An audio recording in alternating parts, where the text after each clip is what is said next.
So the two pieces that I'm getting out now were made specifically for the commemoration of the Queen's Diamond Jubilee in 2012. They were paid for by subscription by the members to commemorate that event, and also to use at the venison feast. So the loving cup, how this works is that you are stood, this is full of liquid, you will take the lid off the cup, you then turn to the person to your left, you then bow, they bow in return, you then drink, you then place the lid back on the cup, you then pass it to your neighbour.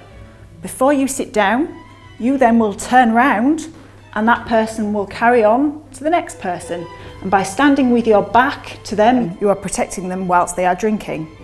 This is a very ancient drinking rite which protected the person whilst they were drinking from being stabbed literally in the back.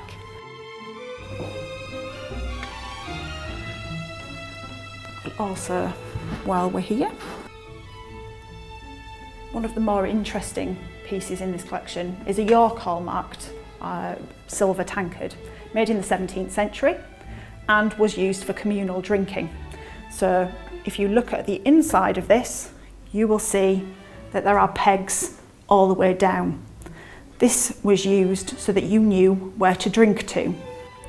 The tankard itself would be full of liquid to the top. You would drink, you would then pass it on to your next neighbour, and then they would drink. Cheers, and this would continue on to the next person.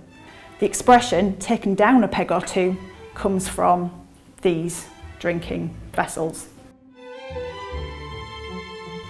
There might be a bit of a theme developing here, but these are all drinking vessels.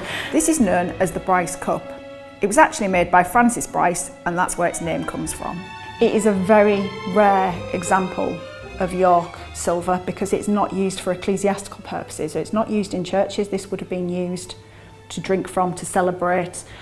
Its exact use and who it was owned by, we're not sure, but the initials on it would suggest that perhaps it was made to celebrate a marriage and has recently come into the collection of the Merchant Adventurers. This has been with us now for 10 years.